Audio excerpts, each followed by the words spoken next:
I am recording. Alright, kids, what's going on? Dylan and Bill here for you to do a casual chat about the war for the Planet of the Apes. Dylan and I both saw... What? We were originally going to review this. We were originally going to review this on SOS, but Andres unfortunately lives in Japan, and Japan's a fucking... Yeah, and that's unfortunate in and of itself, so... Yeah. Japan being the cinematic wasteland that it is, they haven't got apes yet, and won't for a long, long time. The biggest movie over there is still Power Rangers. Indeed. So we decided to go ahead and talk about it without him, and then David couldn't be here either. So it's turned into an impromptu DFOS, essentially. Yeah, but that's why I said casual chat. The way we're going to structure this is just all spoilers. If you haven't seen this movie, why are you listening to this? Or clearly you don't care, then hopefully you enjoy. But we're just going to talk about whatever as we feel like talking about it. So, Dylan, you and I both saw it twice. I saw it midnight opening, literally. And you saw it, like, what, the Tuesday following, as you usually do? Yeah. I see. Okay. So, I guess the question I should ask is, because, as we did with the Week of Kong going into Skull Island, you and I both watched all these movies again, building up to the release of this, so I guess, what was your expectation going into it? My expectations were insanely high, given how much I loved Dawn of the Planet of the Apes, and just the franchise in general, and also because those trailers were fucking epic. So I went into this with very high expectations. And I would say that it pretty much met those expectations. I don't know if I would say that it exceeded the expectations, because I do have a few little gripes here and there, and I think overall Dawn is still my favorite of the three. But there we go. But it is an excellent film, nonetheless. I thought. Okay. I had the same expectations I went into The Dark Knight Rises with, where I was like, this will probably be amazing. Whatever I think doesn't matter. This movie will be just a pillar of cinematic achievement. And I had a much better experience meeting those kind of expectations this time than I did with The Dark Knight Rises.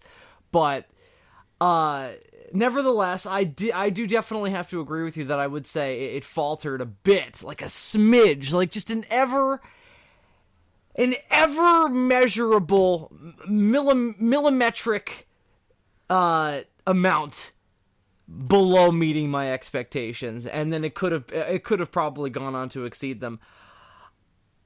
I think because I think that there were a few elements even that I didn't expect even being faltering. So, but I guess we'll get into it. So, nevertheless, though, I don't know which one. I don't know if I can put this over Dawn or Rise. I like them all for different reasons, and I want to ask you this up front. Do you think that this feels enough like a different movie from the other two, like Dawn definitely did from Rise, to warrant that kind of summation?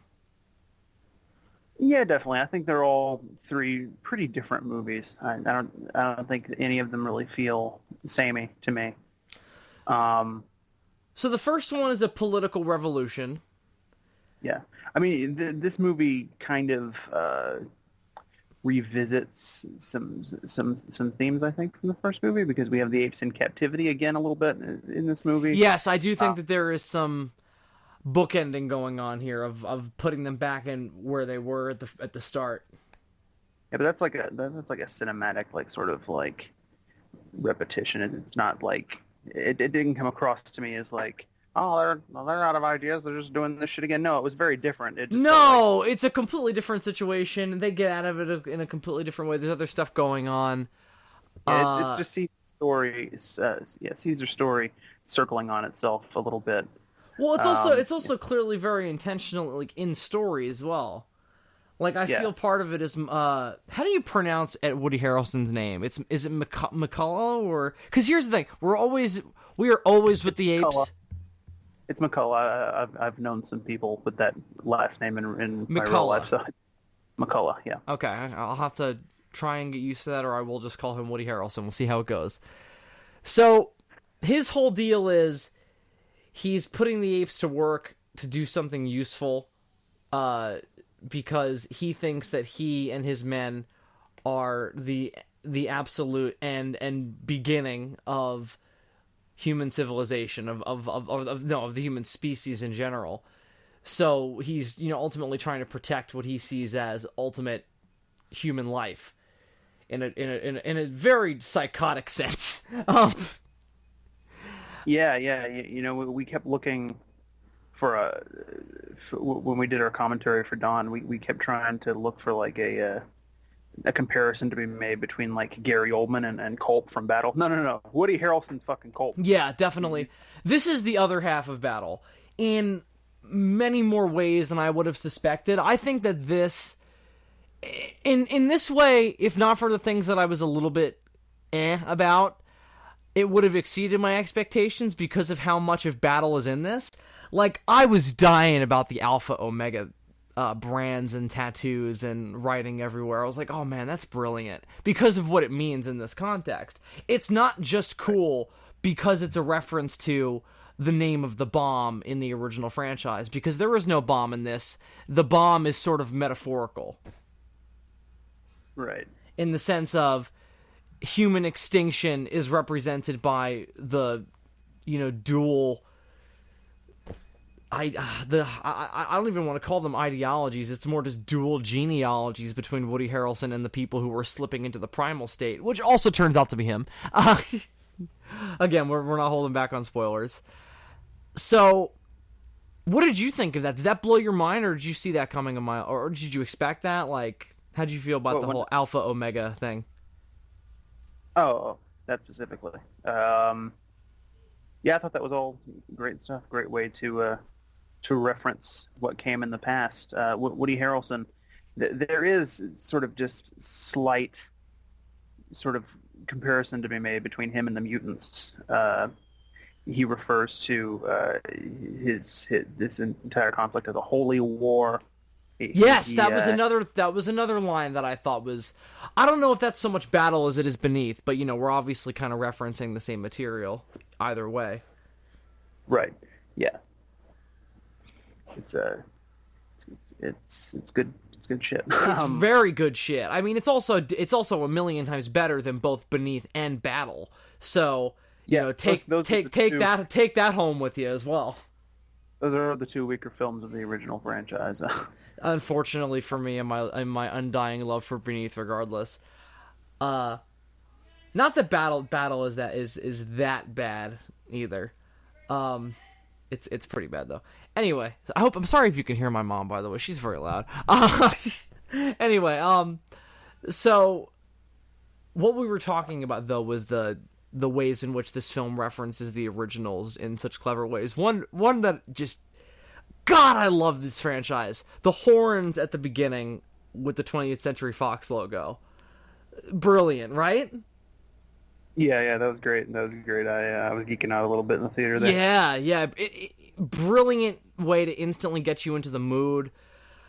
I mean, all in all, what this movie also does a good job of, just like the other two did, and maybe this one does an even better job of it, is making it feel like a Planet of the Apes movie, even though it's not the original characters, it's not, they're not wearing clothes, it's not the original Planet of the Apes, but the mood and the themes and maybe the imagery in a subtle way, maybe not so subtle ways. Although it's more subtle in this one, interestingly. We're always sort of going, we're watching Planet of the Apes.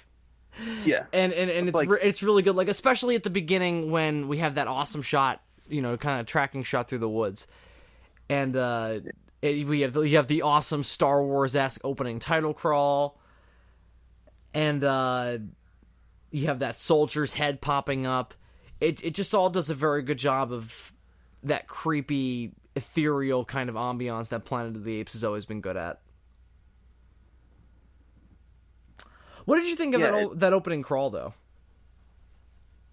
That was an interesting choice, because we haven't really had anything like that in an Apes movie before. Well, we had the opening prologue in the last one.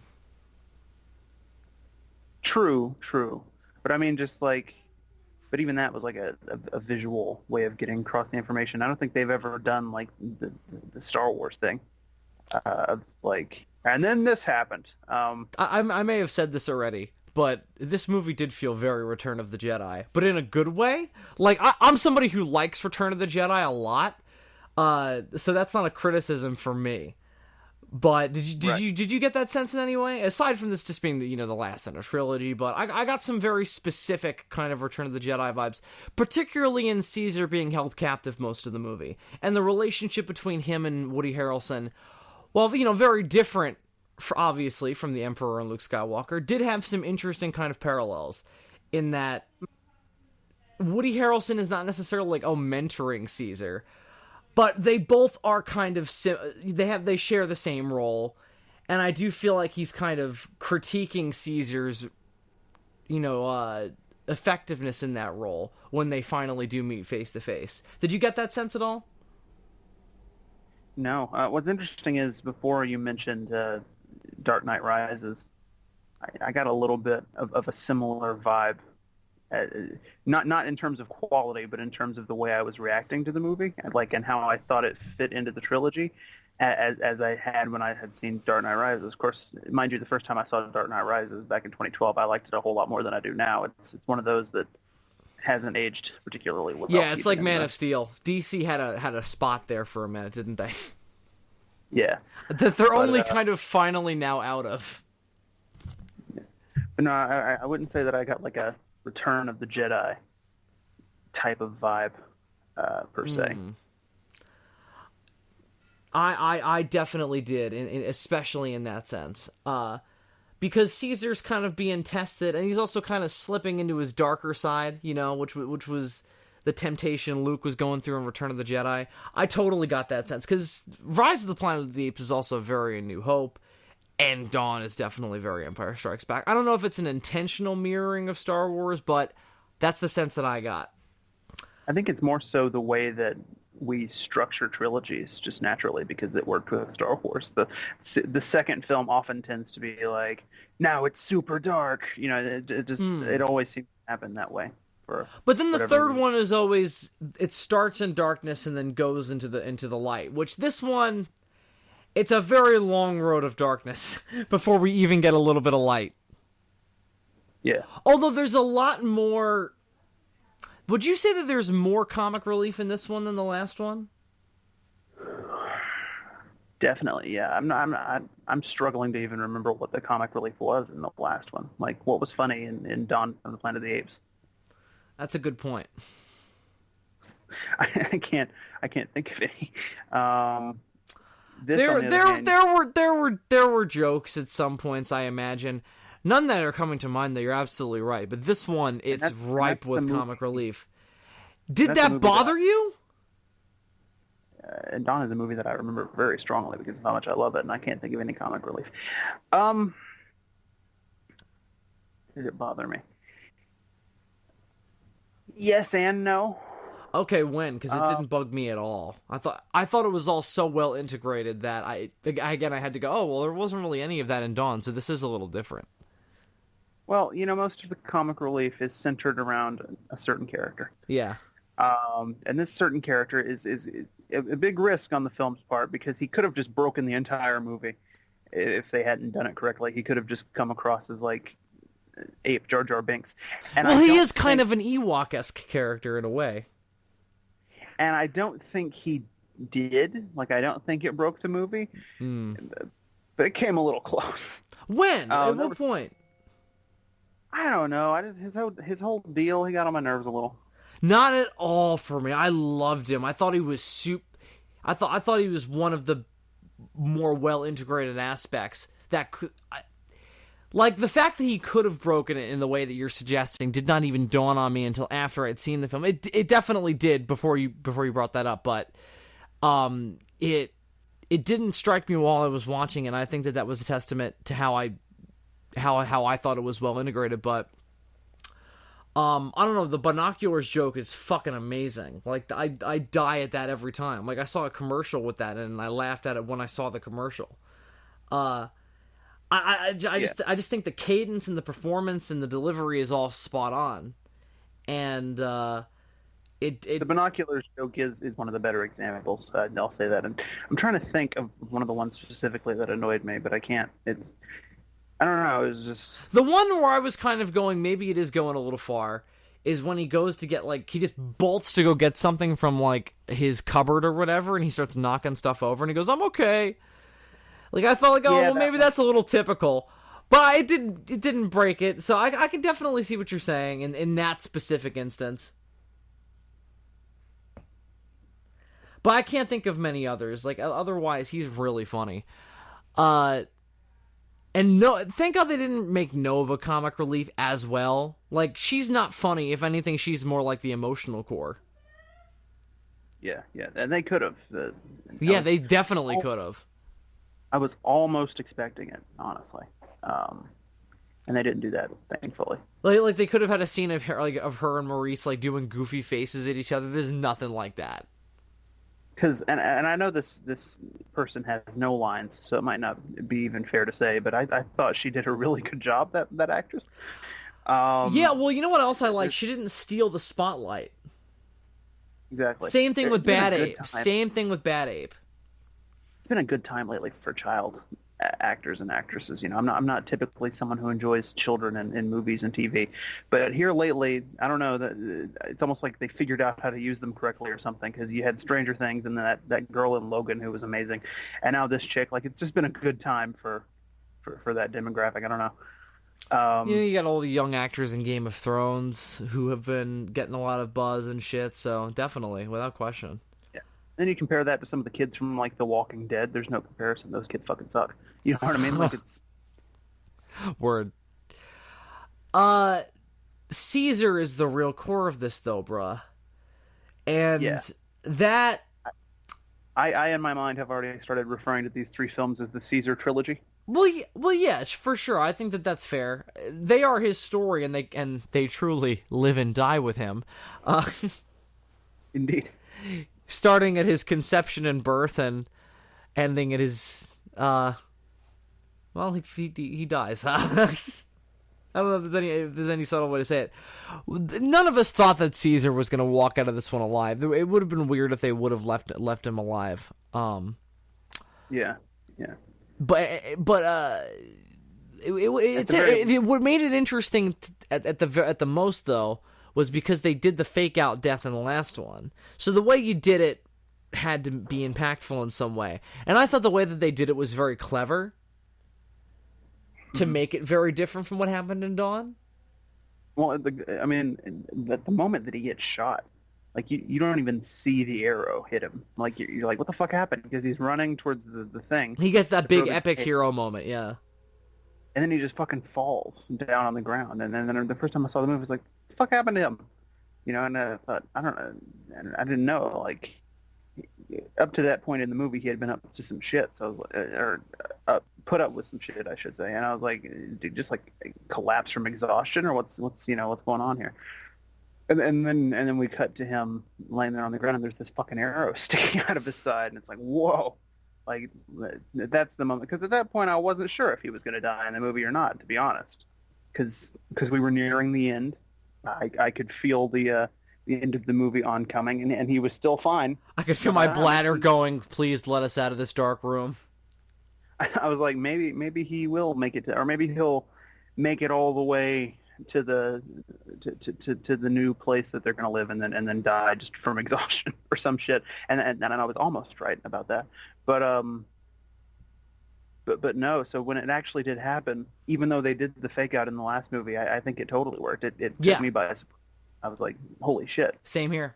I saw the arrow shot, but I had forgotten. Like you had said, he takes a lot of shit in this one, so I figured the arrow shot would be nothing. But one thing we have to remember, and it's very evident in his design, he's very old now.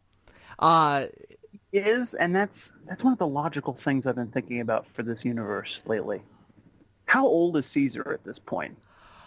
All right, well, here's the first thing I want to ask you. Do you and I, as scientific enthusiasts, have any idea how long chimpanzees are supposed to live? I looked it up. They can live about 50 years. Well, okay.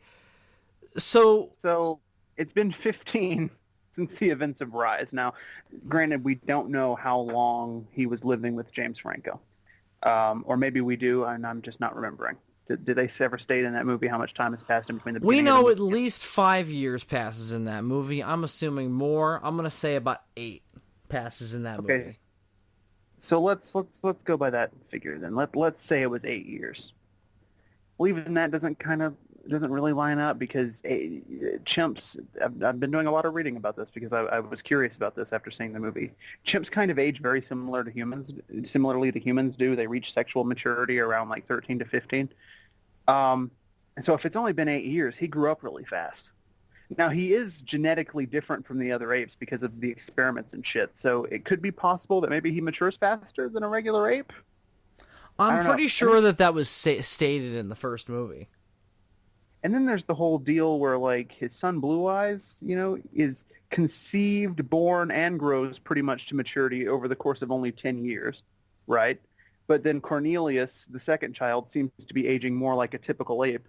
So I don't know if maybe just Cornelius took more after the mother or what. It's weird. It's something that I don't think they were really thinking about when they were writing this Yes, movie. I agree. Well, I think more time has passed than we think has. Well, it's very clearly stated, though, that the rise happened 15 years before this movie. At the very beginning of the text crawl, they're like, 15 years ago, the fucking experiments and James Franco, and then the world got fucked up. And then it's like, and then 10 years ago, or 5 years ago, Koba did the thing. Like it's all in the info at the beginning of the movie. So it's clearly been 15 years since Rise What if happened. time is moving differently somehow in this universe? So so if we assume that you're right and 8 years had gone by in Rise, then that would mean that Caesar should only be what, 23? In his mid-20s, yeah. Or if we assume that he had already reached sexual maturity by the end of Rise and that he was actually like 15 years old, then he should only be 30. So he shouldn't be gray and at the end of his rope like he is in this movie. Exactly. Yeah. So my theory about him aging a little quicker than the other apes is the only thing that really makes sense to me, especially since like Maurice seems to just look like a normal orangutan. He seems to be aging normally, yeah. Yeah, all the other apes pretty much do, it seems. What if it's Now, I don't because know of the how- stress he's putting himself under? Possibly, maybe, yeah. Could be the Because whole physically, it's not like he's not able to keep up with everybody. It's just that when he gets injured, it's a little harder for him to heal. Right, yeah. Yeah, I mean, maybe it's a president of the United States type deal, but that also doesn't explain why his son grew up so quickly off That's screen. true.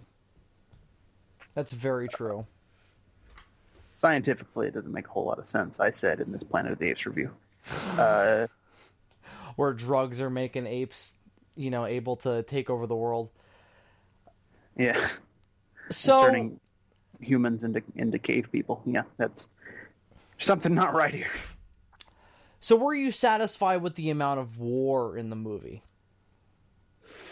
That is an interesting thing, isn't it?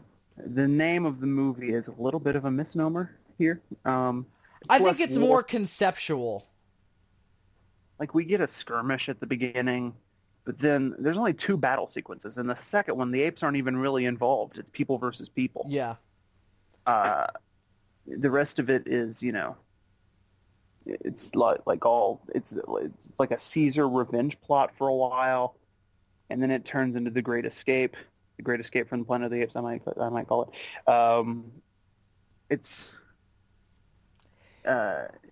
I don't not think it's really- what people expected. The war has been taking place over these 5 years, and we're just seeing the end of the war. By the way, I haven't finished it yet, but if anybody listening to this wants to see more of the actual War for the Planet of the Apes, you can read the prequel novel, War for the Planet of the Apes Revelations by Greg Keyes, who wrote Stone Monkey, one of the Apes short stories that we talked about when we reviewed the Tales from the Forbidden Zone anthology book. Anyway, there's a bit more of the actual conflict in that. So Is that worth reading? So far, yes. I haven't had a whole lot of time to read it, so I'm only like 100-something pages in. Of course, to be fair, it's a 300-something page book, so that's like a third of the book. But it's quality shit. So far, yes, it's been pretty good. It's especially if you want some more insight into McCullough and see a bit of him before he goes completely batshit insane. Like So like he is before his son dies.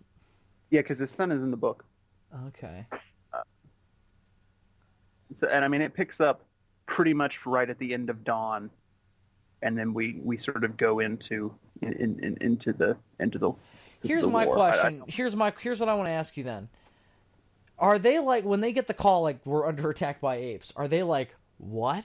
Or are they like, oh yeah, that makes sense because that's a thing that was in our past? Well, they're aware of what happened in Rise. I think they definitely underestimate the situation though. They underestimate how smart the apes actually are when they come down here.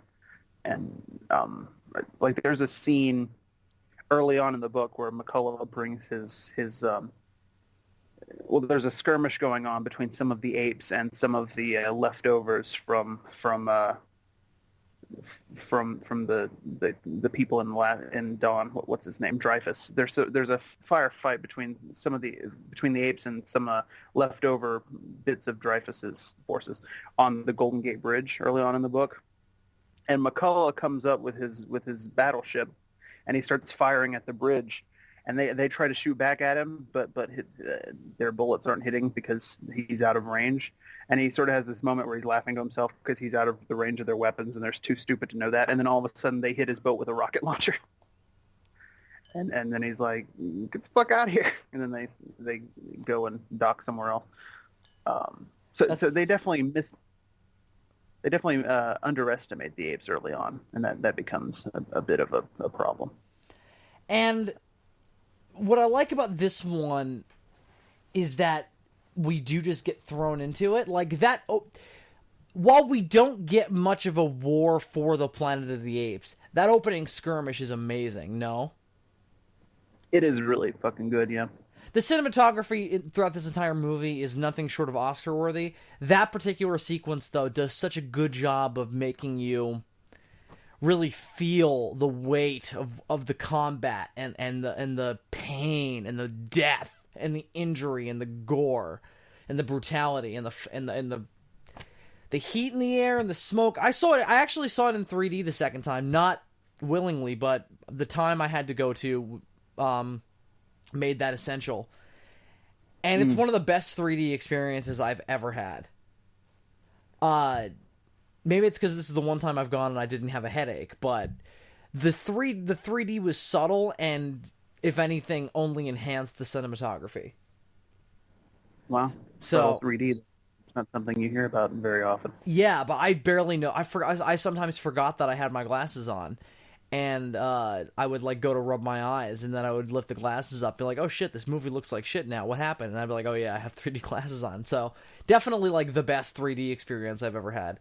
Even though, again, it was unwillingly, and I'm not going to do that, willingly for movies because it's so much more expensive.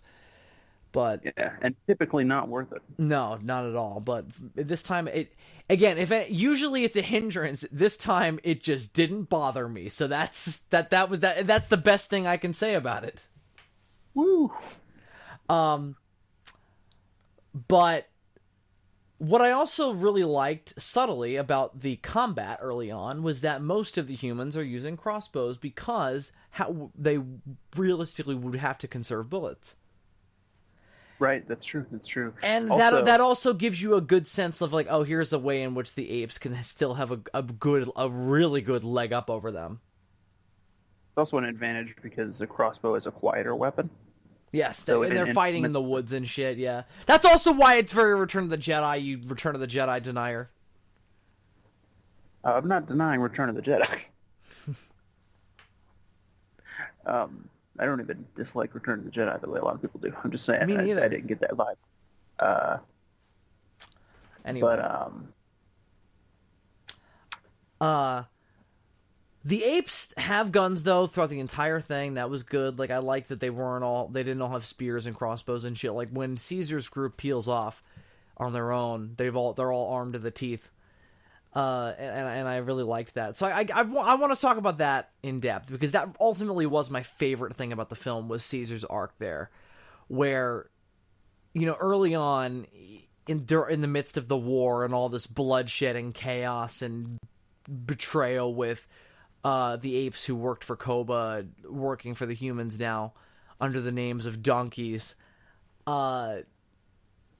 Caesar still lets those humans go. Yeah. And ultimately he's doing it as a message to McCullough to go, well, listen, I'm not a savage, so fuck off and we'll all be fine and nobody else will have to die. Even though at that point I don't think he thinks it's going to work. I think he's doing it as more of like a symbolic gesture, even to maybe himself. Because we've also got to remember where Caesar's at mentally, that we get more of a sense of later on. He is trying desperately to fight off being Koba. Because Koba's the one who got him into this mess. So he's trying to do everything in his power to not be like that. And perhaps this decision on his part, in order to not be that, he then sees as a mistake. Mm-hmm. And so it's so great that the soldier whose life he spares at the beginning of the movie is the one that shoots him at the end. Yes. And also is ultimately the one who gets his family killed. Which they foreshadow, because there's a line where McCullough says, I hope you don't regret sparing his life. He's a great shot with that thing. And later on in the movie, when that's the guy that shot Caesar, I was like, that's brilliant. Well, yeah, I mean, I also just really liked that he went back then and informed McCullough of where Caesar's base was. Yeah. Although no. He Winter did that. Yeah. I just realized that but he did. He brought Winter back though. No. No. That would have been Luca. Oh no. What's that ape's name? Yes, lots of details revealed in the prequel novel. Again, anybody who loved this movie, go read the prequel novel. He's called Red because if you notice in the movie, he's got like sort of red patches in his fur. The book describes it as like rusty colored fur. He looks like Kong from the new Kong. Kinda, a little bit. Like a mixture of that Kong and Peter Jackson Kong, interestingly enough. Yeah. Because he's more authentic looking. Yeah, he tells Winter, because Winter is very clearly frightened by the idea of this McCullough guy coming and killing all the apes. You can see it in his eyes when Red is talking about like what makes you think you can stop him. He's got all this power, yada yada. They cut to Winter for a second. He's got this look on his face like, oh shit, we're all gonna die. And that's another thing I like about this movie. It's very realistic in that the apes are on the run throughout the movie. Yeah, like that's why the title is kind of a misnomer. Like, yes, they're fighting, but they've been fighting highly trained human soldiers who have been doing nothing. But you find out in the book, in the prequel novel, that the soldiers before they came to fight Caesar, they had spent those 10 years in between Rise and Dawn just going around like trying to put civilization back together by like fighting all these like militias and shit. So they're fucking hardened soldiers. And yeah, realistically, 5 years of putting up with that, like Caesar should be on the brink of like, we got to get the fuck out of here or we're all going to die. And I'm glad they didn't just, it would have been easy to be like, the apes are the good guys, we got to even the stakes. But no, they're outmatched ridiculously. It's not even a original franchise sort of situation where when the apes and the humans fought in battle, they were kind of on the same turf. Like intellectually, they had the same weapons and all that. Like he had a much easier time. That Caesar had a much easier time fighting Culp and his fucking school bus. There was a nuclear apocalypse that leveled the playing field. There's no nuclear apocalypse in this. That's true. There was an actual apocalypse that did level the playing field in the sense of like the crossbows and all that kind of stuff, and they weren't able to use. It levels the playing field a little bit in terms of resources and numbers. Yes, but it doesn't do anything about McCullough's battlefield experience. It's the training. And yeah, he's got a tactical mind. Yeah, like there's that moment where he's sitting in front of Caesar all chained up, and he's just like naming off all these like military leaders who he's read about, and he's just like, I don't imagine you do much reading. Yeah. Well, there's a moment in the prequel novel where Malcolm is trying to warn Caesar about what he's up against, and he's like, "Look, like the human race has been making war for thousands of years, and you're that's what you're going up against is all this accumulated like war knowledge." Um, Caesar must be like, I'm just gonna kill myself, like, cause this fucking, yeah, like it's not a good situation, and I think that that's why it's interesting. It's ultimately yeah. it's an underdog story, like Planet of the Apes always is. And ultimately, I think that's the short-sightedness of Koba. He starts this war with some sort of delusion that the apes have a chance of coming out on top. Yeah, And really, the only reason the apes do wind up coming out on top in the end is some really quick thinking on the part of Caesar.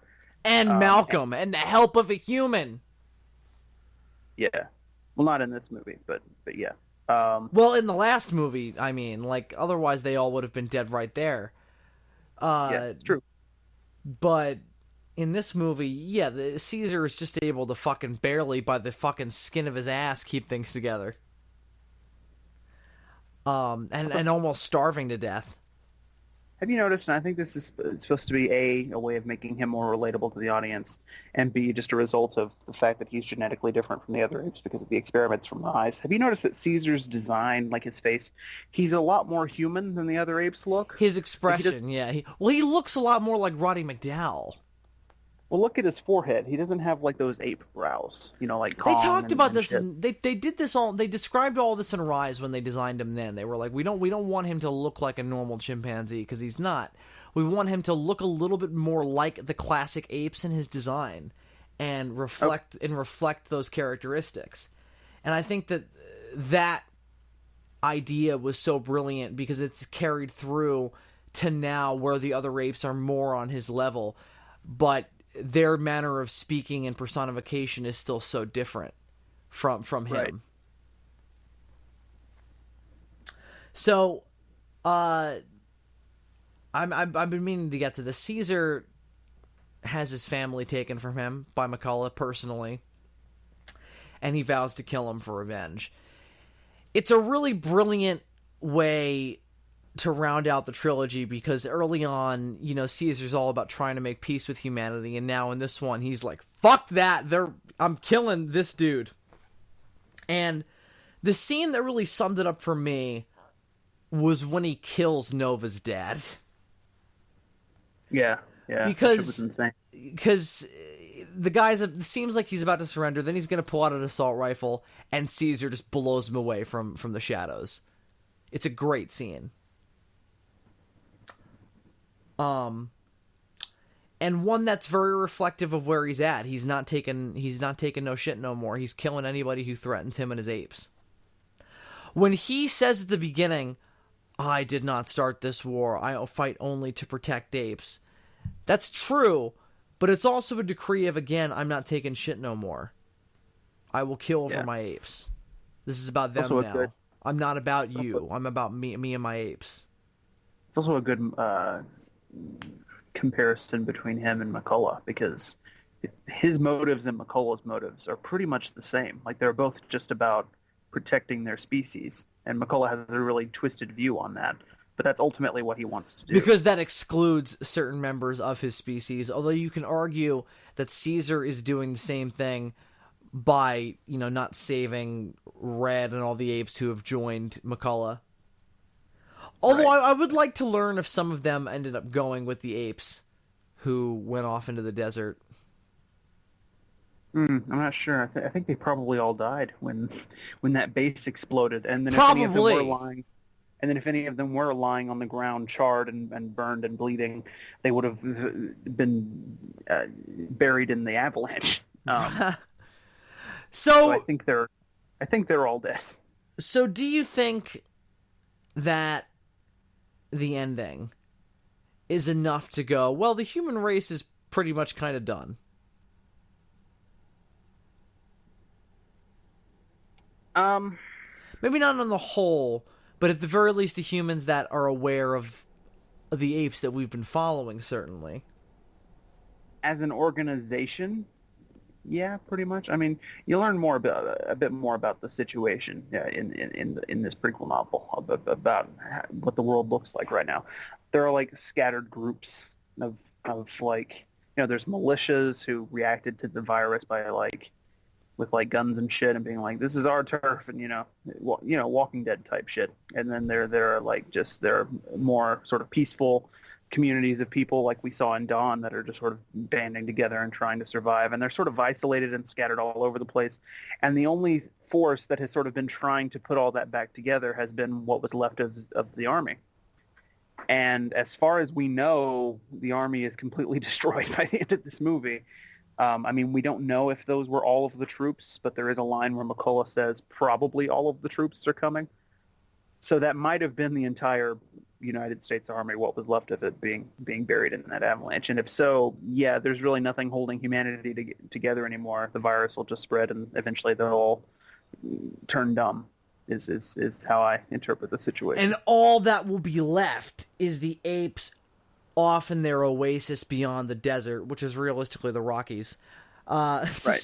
Probably pockets and probably other ape civilizations around the world as well. Maurice hints at that. He's like, I thought we were the only ones when they meet Bad Ape. Ultimately, that was the reason I was okay with Bad Ape being in the movie, as much as he kind of annoyed me at times, is that they used it as an excuse to bring up that idea, like, oh, maybe there's other apes out there that we didn't know about. Well, it's also like an indication of the virus spread to apes and made them smart in the way that it just killed people. Exactly. It's that's what makes it a planet of the apes, as opposed to the coast of the apes. The one small civilization of the apes over here minding their own business, which is essentially what we would be left with if they were the only ones. An idea that wasn't really explored in the original movies, but then later picked up on in the in the anthology book that we read. Right. I want to know how long primitive apes would survive in this world. Like how far into the future until they would all be, indoctrinated into the intelligent ape race. You know what I'm saying? I don't know. Like, because I would say by the time we get to this movie, that still hasn't happened. Because, like, all the apes that are deep in the jungles of Africa and shit, like, they probably haven't been affected by the virus yet. Maybe not. Although, as far as human civilization goes, we know that it has spread all over the world. Right. I believe in the novel they say that like they think it's killed like something like 90% of the population. I see. There's a novelization of War that I'm also thinking about reading. Because I imagine that will also fill in some gaps of things I want to know. Oh, also another thing for anybody who saw the movie and maybe is a little confused about this. If you don't know why they call the apes that are working with the humans donkeys, this was another thing that the prequel novel made clear to me, and really, it's something that I probably should have picked up on in the theater. It's a reference to Donkey Kong. They call the apes that are friendly to them donkeys, and they call the hostile apes Kongs. I guess the first time I saw the movie in theaters, I thought that was a King Kong reference, but then when I was reading the book, they mentioned that it was a reference to Donkey Kong, and then suddenly the donkey thing made sense. I originally thought it was some sort of like weird pun on monkey, and I was like, that doesn't really work. But okay, so a couple things. One, they do call Caesar King Kong when they're attempting to assassinate him. So I think that specific moment is a reference to King Kong. And I also thought that whenever they were calling them Kongs, I assumed the Kong reference. However, when they were what happened was they started calling them Kongs. I think it started as a Donkey Kong reference in general, and then somebody had the idea to refer to Caesar as King Kong as a code name, just to differentiate him from the others. Right. And it also makes sense. But my other point was the donkeys I thought was because they were carrying shit. They're not fighting. They're not shooting. They're carrying weapons and carrying gear for the soldiers. Right, that was another possibility that I was thinking of too, is that maybe that was a reference to the fact that they were using them as pack mules. So, which is also like, there's that moment where Caesar is talking to Red, and Caesar's like, they call you donkey, you are ape. Yeah. So Of course, Caesar probably doesn't that only understand. supplanted my. Yeah, well, he definitely doesn't get the reference. Exactly. I don't think Caesar's played much Donkey Kong in No, his day. Although you never know. he could Maybe have they had an played. old I mean, realistically, he could have played Donkey Kong. yeah, maybe they had an NES at James Franco's house. I don't know. N64, maybe he played Donkey Kong Country. Or Donkey Kong 64. That was my first Donkey Kong game. Nah. Uh, I just really liked that arc that Caesar went through, though, of hating humanity and wanting to get back at McCullough in particular, and realizing that it wasn't worth it, and that he really had fucked up. Like, when Caesar finds his ape on that scarecrow, which was another killer subtle reference to the original, and the ape is just like, oh, we were fucking overwhelmed, and they put us up on this scarecrow, and Caesar realized that he screwed up because they kidnapped all the other apes that were on their way to the place where Blue Eyes spoke of that was safe from humans, and because he wasn't there, he couldn't protect them because he was off on his little revenge mission. So in the theater, I had this moment of, oh shit, Caesar, you fucked up.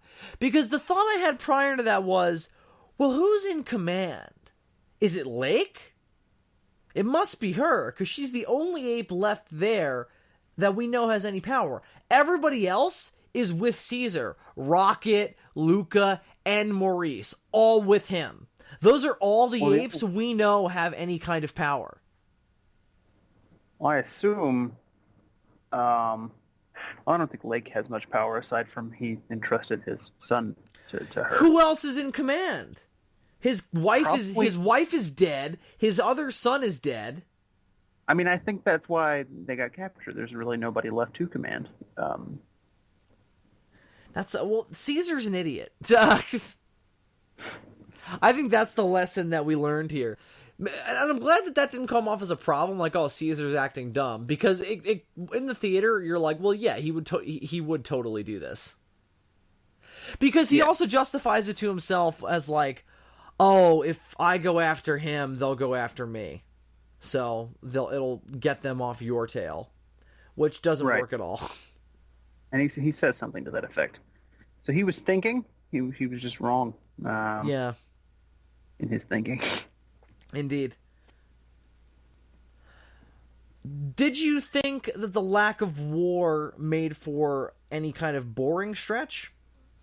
Or do you think this was another Planet of the Apes movie where every frame was littered with something interesting? Yeah, I was never bored. I thought it was a little... I got a little dry when we were sitting in prison for so long. But then we started escaping, and I was like, oh, we're good. I would say that, I don't think it was very boring. The only thing the lack of war in the movie did was make me feel a bit misled by the title.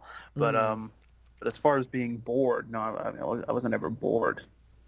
There's a lot of movie before Woody Harrelson, and there's a lot of movie after him, and I definitely felt that way. And I think that maybe the lack of a real action sequence in that stretch there maybe made me feel that way more so. But at the end of the day, there is always something interesting going on, just like every other Planet of the Apes movie. The pacing is impeccable. So, I'm not going to talk too much shit. I want to go back to something from the start, though. I forgot to bring this up earlier as well. Did you like that the titles of the other two movies were outlined in bold, and then they turned red at the end of the scroll that described each movie, or did you think that was hokey? No, I thought it was an interesting way to do the exposition dump that they were doing. I thought it was a little hokey. Like, I had never seen anything quite like that, I don't think. So, I don't know. I didn't love it. I didn't hate it. I didn't really have an opinion on it. I thought it was well worded. I thought that element of it was a little hokey, though. Just the turning red and then moving away. Like, I don't know. I thought that was a little... I was like, I know what the other movies are called. I saw them. I own them. I own them as well. I'm fully aware of what they are and what happened within them. Mm-hmm. It wasn't the summaries that bugged me. It was the title turning red and fading up. I was like, okay, yeah, I remember what it was called. um, Maurice really gets to shine in this one, though. That was another thing that really stuck out for me. Yeah, Maurice is great in all three of these movies. But yeah, he got a lot more to do here than I think we've ever seen him do, really. I mean, in Rise, he's only in like the last half, or maybe even not a full half, maybe like a third of Last that movie. third, yeah, I would say is fair. So he's not even around for most of Rise, and then after he does show up, he's great. And then in Dawn, there's just little bits of him sprinkled throughout, and then he gets he gets two awesome moments in Dawn. Where he The murders a moment whole bunch of his fellow apes. Yes, when Ape kills a whole lot of Ape, that's great. And also the moment when he turns around and he tells Malcolm and family to run. That Yeah, that was really the cool. one moment where he spoke in that.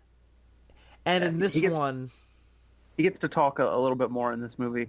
I think the voice might be a little different, but I don't know. I'd have to go back. Yeah, and well, he rewatch gets Dawn. that one killer reference to the original movie where he pulls out the Chevy Nova head plate and he goes, you are Nova. And I was like, yeah. they made him sound like Charlton Heston in a way that's really... that worked. Like, they made the cadence of his voice sound exactly like Charlton Heston in the original movie. I never thought I'd see Charlton Heston be an ape again. Yeah. It was really great. I loved it. But I liked that he was talking most of the time after that. Like, his entire final conversation with Caesar is really great. But his relationship with Nova is just spot on. And therefore, his role as Caesar's conscience is also spot on.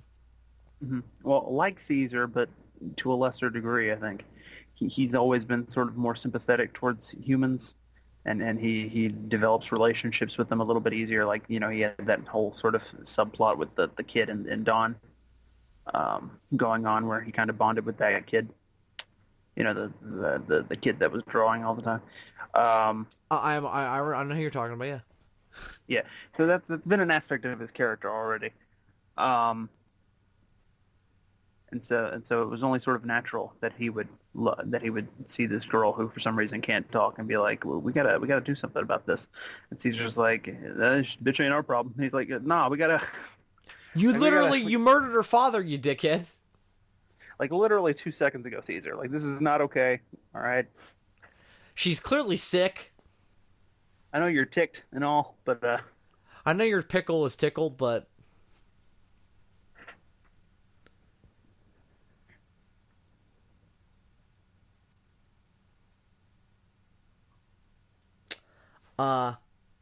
anyway, so sorry for the dead air there. I think we were both waiting for each other to say something else, but I just think in every sense the supporting cast and the main cast all just are balanced together perfectly.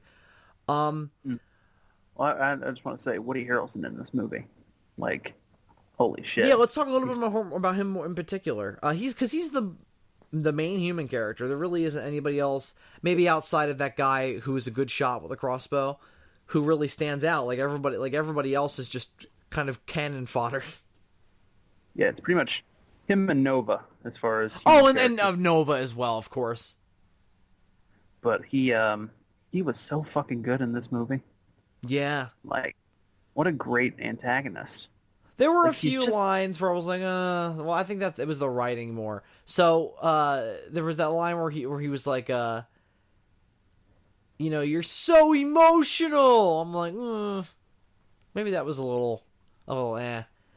And then it'll be a planet of apes. I'm like, oh, well, that's cheesy. But it fit in with his character and his backstory about how he had to kill his son, and he sort of it was fine.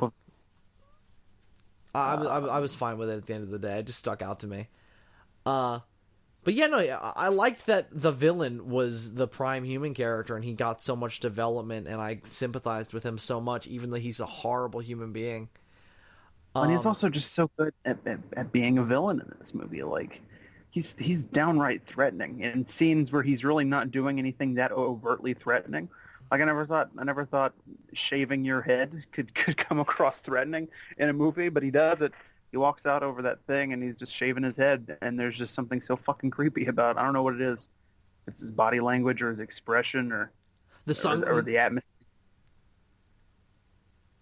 but he's fucking just shaving his head, and you're sitting in your seat just like this guy. I don't know about this guy. I don't want this guy to take my hair. Um, I agree. I think the way he played with his fucking sunglasses was also very effective in that sense. Like all of his mannerisms were spot on. But the backstory, just like Dreyfus had in Dawn, did a very good job of making him, empathetic and understandable. I think that it was nice. It was nice that they want you to not like him, so they have him kill people as well as apes, but it doesn't come off as gimmicky or exploitative or anything to make him or cheap to make him feel more two-dimensionally evil because he's killing everybody. Well, and the brilliant about that is when he explains why he was killing. Yeah, well, it's people. Understandable. I was getting to that. Yeah, it's totally. Yeah. It makes perfect You're sense like, as to why he's doing it that way. Yeah. Yeah, like I've seen zombie movies. That makes perfect sense to me. Woody Harrelson was in a zombie movie. He was. I fucking love Zombieland. Holy shit. That was the first movie I ever really liked Woody Harrelson in, and started to recognize him as a name because he's so fucking funny in Zombieland. But anyway, yeah, and there's something about his line deliveries. Like he doesn't even go for a stereotypical cliched villain delivery. He's a lot more subdued. There's something almost. I don't know. There's just, you know what I mean? There's just something about the way he delivers his lines that's kind of understated, and he's able to be fucking, It's not an over-the-top performance. Pants shittingly terrifying while going for this almost Brando from Superman-esque, just sort of I don't know, just sort of calm delivery of It his is lines. a little Brando. I can see that. He's a little Brando for maybe fucking Apocalypse Now. Yeah, there's a lot of Apocalypse Now in this There's movie. A literal reference to it. Ape Apocalypse Now. There's all kinds of war movies in this movie. It turns into The Great Escape. Yep, it does. And you've also got the nice little references to Full Metal Jacket early on, and we saw all this in the trailers. The soldiers have ape killer and shit written on their helmets, or monkey killer. Loved all that.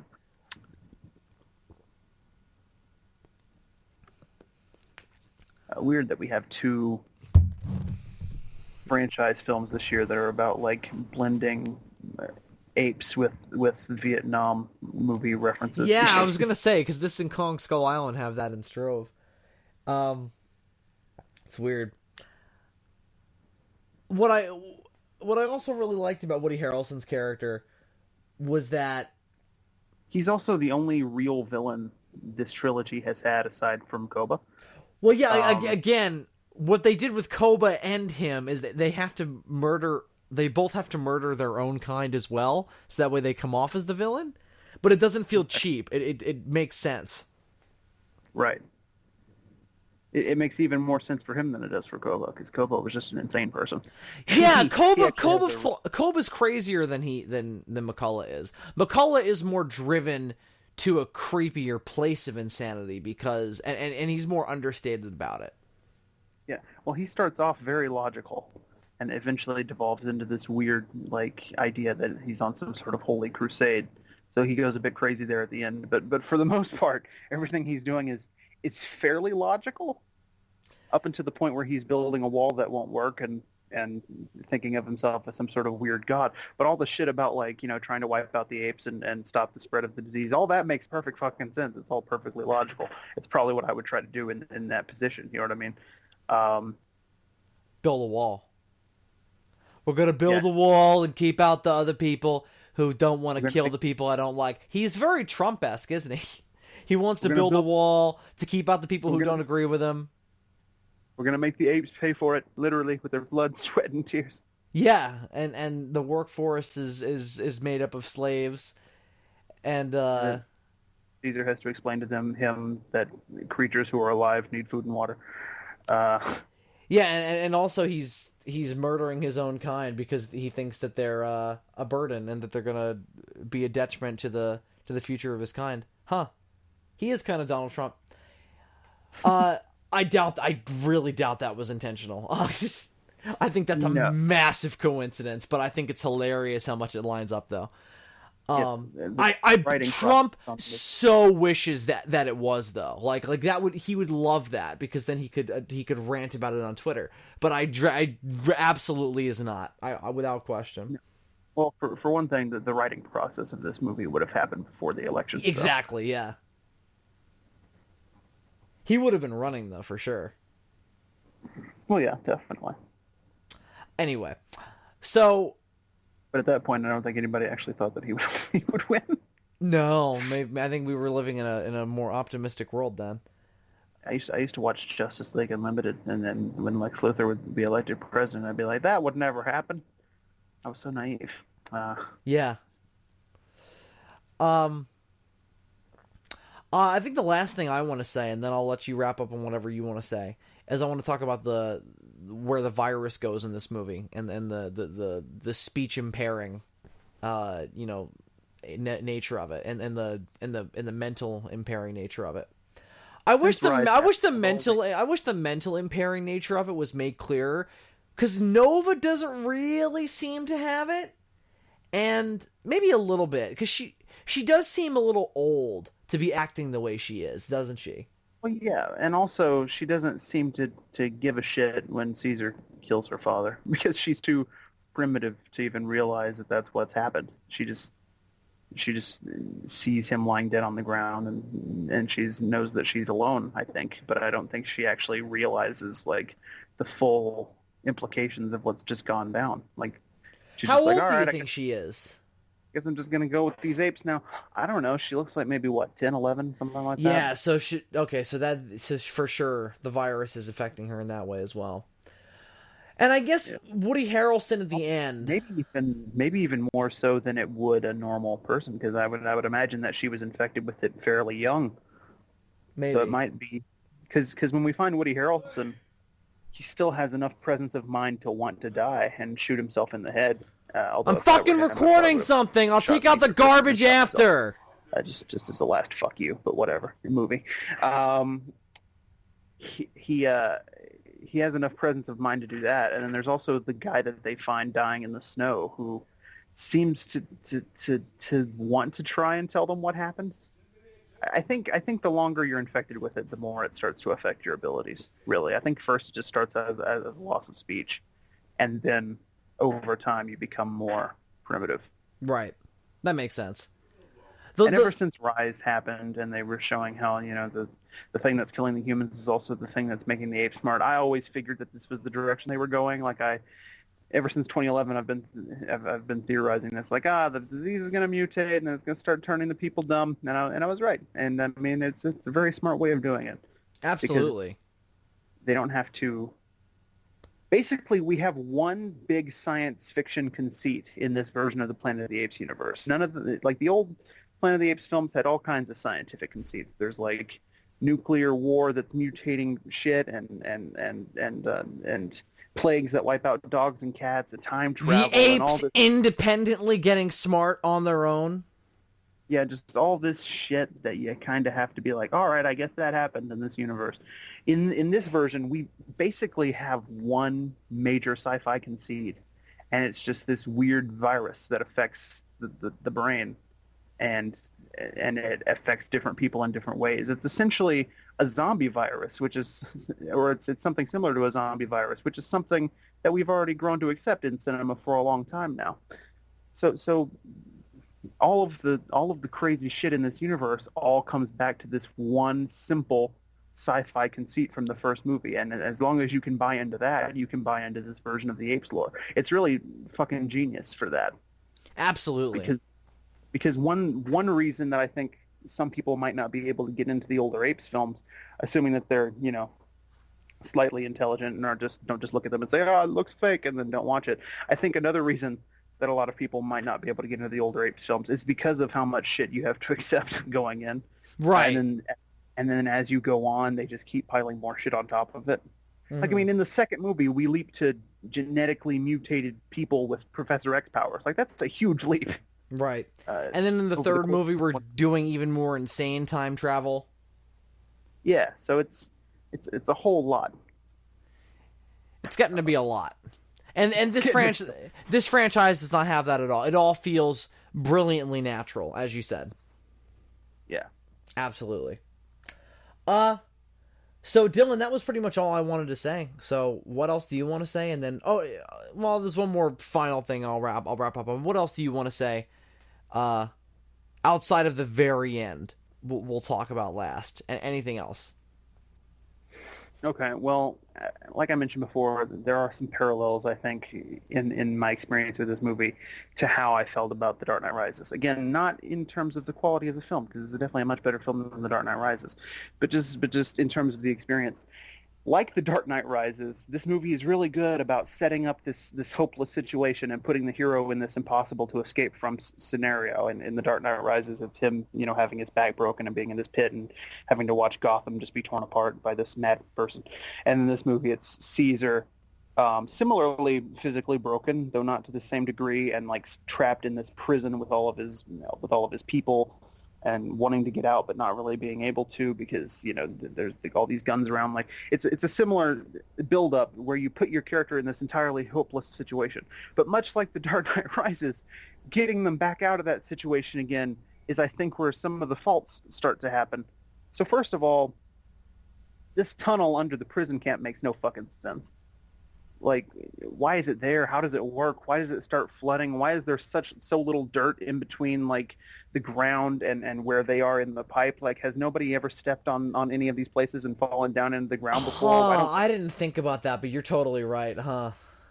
Why why aren't McCullough and his men aware of this I guess sewer system that's beneath them? Although I do gotta say I really liked how that one, when they first go down in there, there's that one pipe that looks just like the one from Beneath the Planet of the Apes. That was another nice little visual nod that I noticed. But anyway, all of that doesn't make a whole lot of sense. The way they escape later on doesn't make a whole lot of sense. So your plan The to kids going over the wire is what bugged me. And then there's, okay, so, well, I'm glad we finally were able to work in one of the oldest ape cliches into the Planet of the Apes franchise, which is, of course, monkeys flinging their poop. But your, Oh, that was brilliant. Yes. but their plan to escape this prison facility involved not just flinging their poop at this guard, but counting on him to come down, lock himself in with the apes, which is an incredibly stupid thing to do, and you should never, like, that's not a good plan, because you would have to basically count on this guard being a complete and utter retard in order for your plan to work. Like, no, you don't go in there with the apes and lock the door behind you, especially not without backup. Like, why didn't he get somebody and be like, yo, these fucking apes are flinging poop. Let's go down there and teach them some fucking manners, you know? Like, why didn't he take some backup with him? It's I don't know. There are just some little flaws with it. It's kind of similar to again to how the third act of The Dark Knight Rises made some logical leaps. Like, oh, we can totally get that nuclear bomb far enough away in enough time. You know, And then it's they're it's running through the rocks in the midst of gunfire. yeah. So Realistically, they should have found a better route outside they're of just right all in the middle of the gunfire. there are just all these little logical conceits there, just at the end, just in terms of them escaping from this facility. That kind of hold the movie back a little bit for me. It's one of the reasons why I still prefer Dawn. I think it's just a stronger film overall. But again, that's Mm. mostly in the third act. I think the first two acts of the movie are really good. Although having Luca put the flower in the girl's ear so that you could just kill him in the very next scene, and then you could have the emotional moment of her putting the flower back on his ear, I was like, that didn't feel completely earned, but whatever, you know. Oh, I didn't feel that way at all. I guess I can see what you're saying though. Uh, That totally worked for me. Although I did definitely feel like when he died, it felt like kind of a cheap emotional, like, up, here's another one. I think it would have made more sense if she had picked the flower out of the tree herself and put it over her ear, And then when she put it on his ear after he died, it would have felt like more of a genuine moment of like, oh, I really liked this ape, because she would have just been doing it kind of her own volition and out of nowhere instead of. No, I liked that moment because it's great. Luca goes up to her, puts the flower on her. Caesar comes out, and then as soon as he sees Caesar, he's like, "Oh, we're going back to business." Yeah, yeah. It's really great. Gorillas just have bad luck in this franchise, don't they? I just thought killing him was just a kind of cheap way to give us an excuse to make Maurice want to turn back and for Caesar and them to split up. It felt a little forced, a little emotionally forced, but it definitely still hit me. And because it was also at a point where I'm like, oh my god, we've killed so many fucking characters I like already. Please stop. Yeah, like Blue Eyes. You killed Blue Eyes. Blue Eyes, Cornelia. In the who first else? like 20 minutes of the movie, like I don't even think. Like I yeah, was really intrigued by Winter in the trailer, and then he was already dead. So yeah. Oh, Caesar strangling him. That was amazing. Yeah. They didn't need to make him an albino. I guess it was just so he would stand out. It was all aesthetics. There was no lawgiver. That was one thing I was disappointed by. Not really. It was more of just like, oh, I wish they would have done something with that. I imagine that the idea there is that that's something that'll kind of crop up later in the civilization after Caesar's been gone. Yeah. There's an orangutan character in the prequel novel that I think might potentially be a lawgiver type. But I also don't. Is he sort of like begrudgingly beneath Caesar? No, but he's kind of like the other apes don't really like him that much because they think he's different. But like he has like these weird like dreams and sort of vision-y type things, and he has this like weird idea in his head that he has something like to give to ape society. And so I'm like, is this guy supposed to be the lawgiver? Oh, that sounds like the lawgiver for sure. But then I also don't expect him to make it out of the novel alive, because right now he's with Blue Eyes and Rocket, and they're on their journey, and he wasn't with them when they came back at the beginning of war. So if he dies, obviously he can't be the lawgiver. Well, he could die and then inspire somebody else to make him the lawgiver. Because maybe the idea with the lawgiver in this universe will be like, the lawgiver himself is not really the person who created the religion. Some orangutan died, and then some prophet made up the religion, and that's the person who really is to blame for all the bullshit in the future ape society. Possibly. I don't know, though. Ultimately, we're not going to find out in the movies until they make another one that's set in the future anyway. So, is there anything else before you want to talk about the end? I'm trying to think. Have we missed anything? Oh,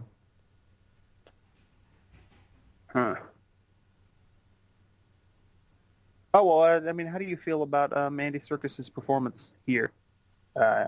This is the most dialogue he's had in this particular franchise, obviously. I think, I mean, damn.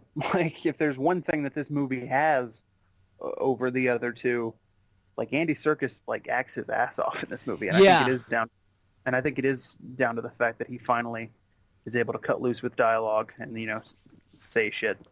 Exactly. I think it's exactly as the other two. It just makes you go, wow, that's a real living, breathing character to me.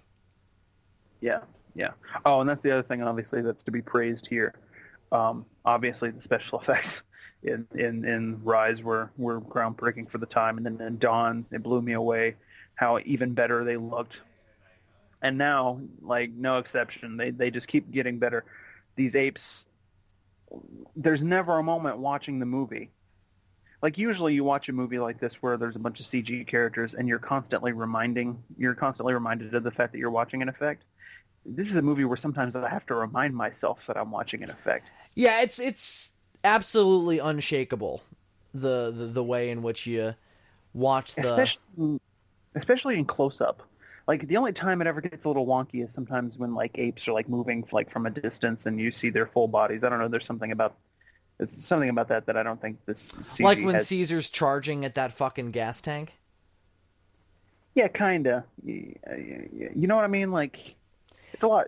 Totally, I totally know what you mean. Yeah.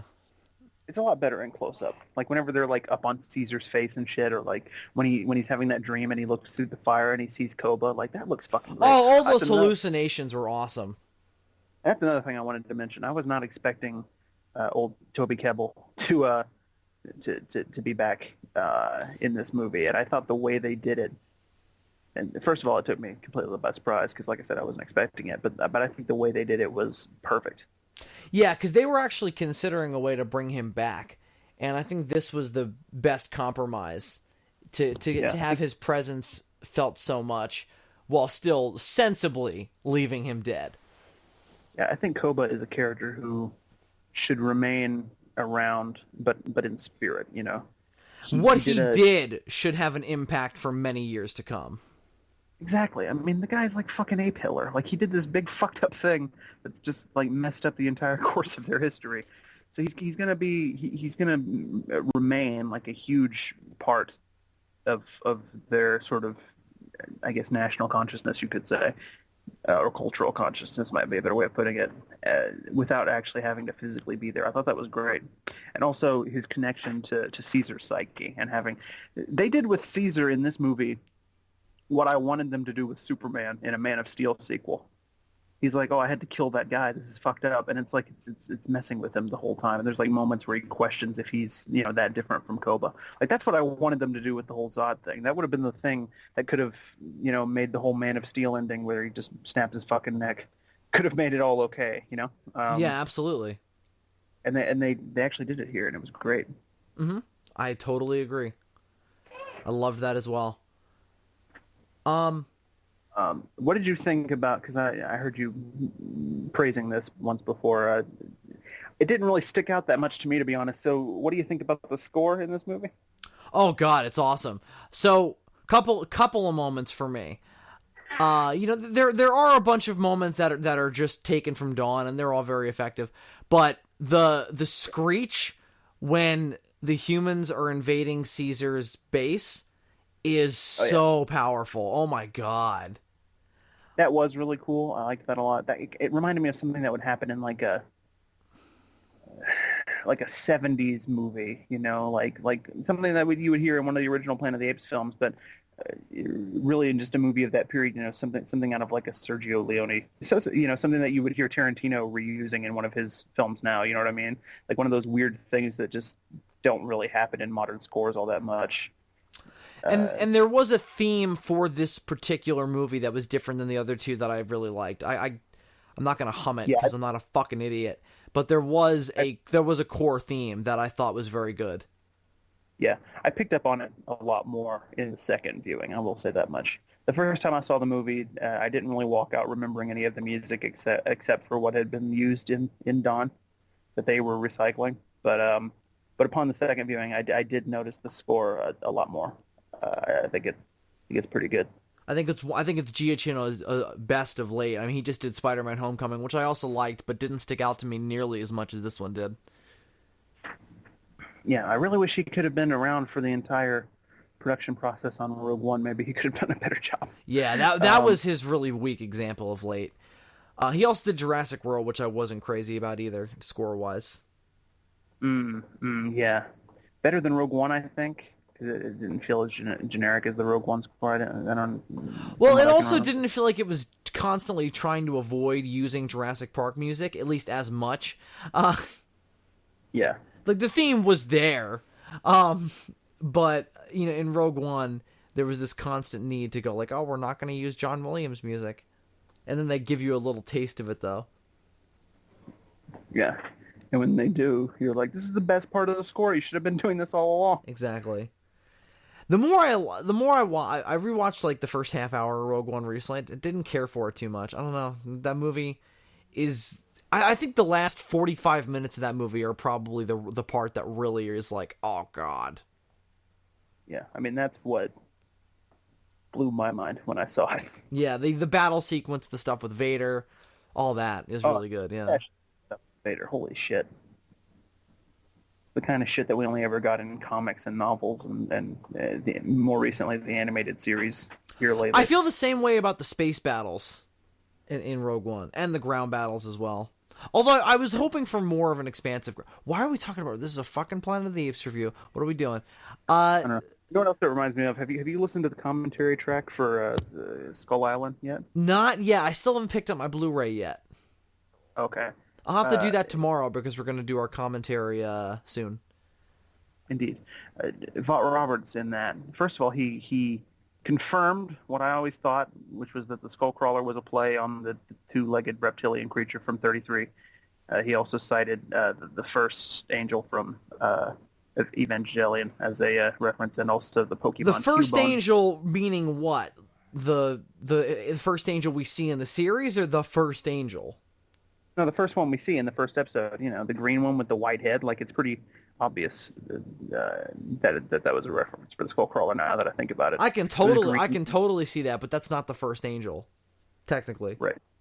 Well, he just said the first one from the show. I don't think. I know. I get it now. But when when I read that comment that you put on Facebook before, I was like, wait, that the first one we see in the show, or the first angel? Yeah, because the first one is the one that Nerve has in the basement, isn't it? Lilith, yeah. Or Adam, which they change names depending on the version. Right, because of all the... I don't know, it's a confusing show. He actually mentions Evangelion several times over the course of his... over the course of that commentary as inspiring this or that. Like, you know, half of Gunpei Akari's name comes from Shinji. Just shit like that. He also... There's a couple moments in the commentary where he says, like, this is a total DBZ moment right here, or something like that. Basically, what I gathered from the commentary is that his visual aesthetic, and this is why I walked away from that movie, you know, with such, like, oh, fuck, that was cool, with regards to the fights and everything. He's basically influenced by video games and anime. Like, yeah. That's entirely what he does. And throughout the commentary, he's always talking about, like, we weren't too much worried about it being realistic. We just wanted it to look cool. He said, because that's what I used to go to movies as a kid, was to see things I had never seen before. I was like, this guy gets it. Yeah, no, totally. Visually, that movie is just unparalleled. Anyway, so back to Planet of the Apes. So, Dylan, I think we've covered everything now. I think we should get to the ending now before we talk about any other major tentpole franchise movies. Let's talk about what's beyond the desert. So first things first, the fact that the whole idea of, you know, going into a desert and then crossing it to get away from the humans. Oh, God, I was nerding out in the theater. I was like, oh, God, they're doing the Forbidden Zone. Finally, yes! Yeah, although it's a little questionable why they still have to do it, given how things ended in this film. I guess they're still going to go just in case there's more human soldiers. They probably don't know for sure. Like I think they're doing it to get away from people in general. Yeah, probably. And that is a smart idea, because even if you encounter any people out there in the desert, it's going to be like 2 or 3, and you can just shoot them. You know, Caesar made that. Caesar was a good example in that way. Yeah. So what I also liked about that was, you know, we had just read that anthology book. I have a better understanding now of how the apes did what they did and why when they set up their civilization in the original franchise. And I think what they did here was a brilliant way to set that up. Because he gets them to Ape City from the first movie. And I was like, he gets them to the groundwork of it. Like, they'll build the city on that land, and it'll look exactly the same. I kind of wish that the desert that they shot was a little less generic. I wish they could have found some locations that looked a little bit more like the desert from '68. You know, all those crazy rock formations and shit. That I will agree with. However, the actual place they ended up with was so close to the actual landscape of Ape City that I was really impressed with that. Like, that tree on that hill, like that looked exactly like the hill that the cage was on in the first movie. I suppose you can just assume that that they just came from like a different angle, and like there's still like those rock formations in just a different section of the desert. Sure, but I mean, it's a different desert that hasn't been bombed by nuclear radiation. Yeah, well, yeah, obviously. I just thought it would have been a cool visual reference, as well as just more interesting, because those locations that they used in '68 are so fucking beautiful.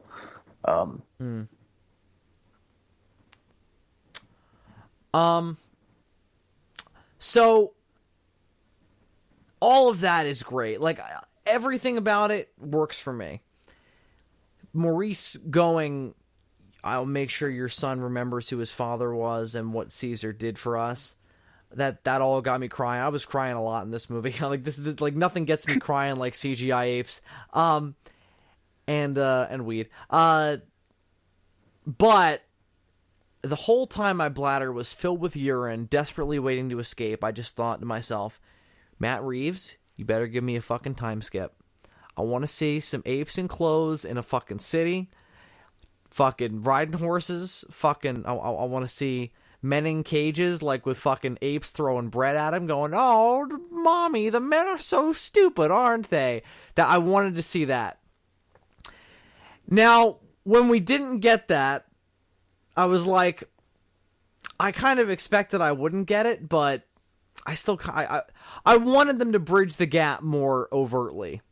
But at the end of the day, it would have been it would have been really, really ridiculous. I was pretty sure we wouldn't get a time skip, honestly. I don't see a lot of like those really huge time skips in movies anymore. I don't know if they just don't think that people can handle it or what the deal Well, I think is. because they want to leave it more open-ended for sequels. I can't think of the last time that I've seen a movie that does one of those like huge time skips and then in the future everything was peachy. You know, like I can't think of. I mean, I don't think it was even that common when Planet of the Apes was doing it back with like battle and shit. But it would have been nice to see. I never expected to see it. I do wish this movie bridged the gap more than it does, but it does do a lot. Like, just the very ending of getting us to Ape City is kind of enough. Yeah, well, I think this reboot has been very smart so far to develop the ape civilization very slowly. Because, you know, in the original 5 movies, it all comes about kind of quickly, honestly. Well, what we see from Conquest to Battle, yeah, and it's ridiculous.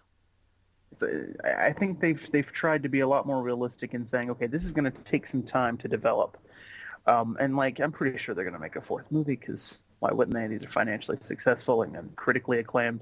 They're going to make more of these. I don't want the next movie to just be young Cornelius unless they can do something really cool with that. I would like to see a time skip at that point. But if they're going to do any time skipping, it's going to be in between movies like they've already been doing kind of, you know. It's not going to be like in one movie being like, and then 50 years later, the ape civilization. Like, they're not going to. I never expected If they go 50 years in the future, I think that would be enough. You could even still have, like, Cornelius still be alive or whatever. And, like, he could be our old bridge character. Yeah, he would be really old for a chimp. Yeah. Yeah. Also, this is another thing from the prequel novel. Did you know that Koba's supposed to be a bonobo? Oh, really? Yeah. There were a few apes in this that I could tell were supposed to be bonobos. There was one very prominent one in the cell. That got a little bit of FaceTime that we don't know the name of, and he didn't get anything to say or do. But yeah, I wonder if Rocket is supposed to be a bonobo. No, definitely not. He's just kind of. He looks more mangy, but yeah, I know. There are definitely supposed to be some of them in there. Yeah, I never realized that Kobo was supposed to be a bonobo, but apparently so. Huh. Like, and I'm like, those are the ones that are supposed to like just chill out and fuck all day, and then you had one kill people. Do the forces in the prequel novel ever get any idea that there was some kind of political dispute between the apes themselves, or they have no idea or care? Oh yeah, they're McCullough. Right after he arrives, he meets up with some of the survivors from Dawn, and they basically tell him the whole story about what all happened. He knows that Caesar is not the same ape that led the initial attack against the civilization. He kind of actually states that to his general when he's trying to explain to him why they need more resources, because he's like, look, the last attack was very unorganized. This is a whole other ape. He's well aware of the fact that it's not the same ape. But they don't care now. Like, it's all just about kill, kill, kill. Right. Okay. Makes sense. Well, D, I think we've pretty much covered it. So why don't we just get into summing it all up for the good of posterity, and then we'll bid our And if you think about, farewells, and blow up the world. and if you think about it, even if he hadn't known that at that time, the donkeys probably would have told them. Right. Well, Because we know that at least Red is capable of speech. I think he didn't learn how to do that until he had spent time with the people, though, while he was a donkey. Because his speech seems more like Bad Apes, where it's, like, slow and deliberate. Possibly. He's already, I don't know, he hasn't spoken out loud in the prequel novel yet, so I can't really tell. He has done sign language and shit. There's another ape in the prequel novel named Gray, who I don't think is going to make it out of the book alive, who he wanted to sort of be the new leader. He's trying to convince him to overthrow Caesar because this guy was one of Koba's like most trusted people, and he was one of the 3 that went with Koba to scout out the city and Dawn. So I don't expect him to make it out of the novel alive. I see. But let's sum shit up, D. What do you want to say at the end here? I mean, what a way to wrap up this particular trilogy, this sort of movement within the greater Apes genre. That is Caesar trilogy, as I like to say. Just a great way to end it, man. Matt Reeves, good on you. You directed my favorite film of 2014, and now you've directed what I suspect will be my favorite film of 2017. It is at the moment. It just barely edged out Logan. We still got Thor and Star Wars, though. Even though I think Logan's probably still a stronger movie than this one. I don't know. It's just this one. It had me squeeing a bit more. I liked this movie quite a bit more than Logan. But yeah, just great work. I think this definitely, now that they started this trilogy so well, they handled the ever so difficult middle chapter so well to the point where I still think it's my favorite of the 3, and now they've delivered such a strong ending that I think this trilogy enters the conversation now. Whenever you have like what's the best film trilogy conversation, that previously there were pretty much 3 that you always talk about, the original Star Wars trilogy, the Lord of the Rings trilogy, and the Dark Knight trilogy. I think this is in that tier. So we're talking about really good shit here. If you haven't seen War It would for be the my Planet of the favorite of all that. if you haven't seen War for the Planet of the Apes yet, everybody listening to this, go fucking watch it. First of all, we've spoiled a lot of shit for you, so hopefully you have already seen the movie. But if you haven't, go see it. Read the prequel novel. See the other 2 movies if you haven't, because this is good, just good filmmaking. It's the way to reboot a franchise. They didn't dumb it down like RoboCop or any of those other remakes of recent memory. They've kept what made the franchise great to begin with, while taking it in this great new direction. So, just go watch it. Just do yourself a fucking favor. Oh my god, it's so much better than Ghostbusters 2. It's my favorite movie of the year. My prior favorites were Guardians 2, Logan, Kong, and it's definitely etched all those out. Nothing got me crying like this movie did. And nothing has the perfect pacing mixed with intellectual satisfaction that this movie had. I mean, just goddamn. On a spectacle and, just pure narrative level, it's quite the achievement. And as a Planet of the Apes movie in the whole franchise, it'll definitely rank up as one of my favorites. In this trilogy, they all stick out as an individual movie to me, but it could very easily become my new favorite. I don't know. I'm still weird about deciding which one I like more, Rise or Dawn. So I don't know, but they're all so good. They could all be my favorite, which I think is a good sign. So, like Dylan said, check it out. So, D, I think that's our cap on Planet of the Apes for a while then, bud. Yeah. Between this and the Talking Apes series that we did, what a ride. We've sort of been eating, sleeping, drinking apes for a long time now, which is probably not healthy. Probably not. I think that's how you get AIDS. Until 2 things happen. One being War coming out on Blu-ray and us doing the addendum for Talking Apes, and the other thing being whenever the next entry in the franchise comes out, that'll do it. We've put our thoughts on the franchise out there on the table. Deal with it. We just whipped it all out. So go watch all of that material if you haven't yet, I guess. Mostly listen to it. Yeah. And look out soon for another ape-based commentary. When we talk about Kong Skull Island, we're going to finally do our addendum to the Week of Kong about that, because that Blu-ray's out. We already talked about that movie a little bit, but certainly lots more to be said when we finally watch it and talk over it. That's a movie that I found, I saw it twice in theaters. I had to see it twice in theaters because I was falling asleep the first time. Not because of the movie, but because I was tired as fuck. But I saw it twice in theaters, and I've seen it now twice on my Blu-ray, once with the commentary and once without.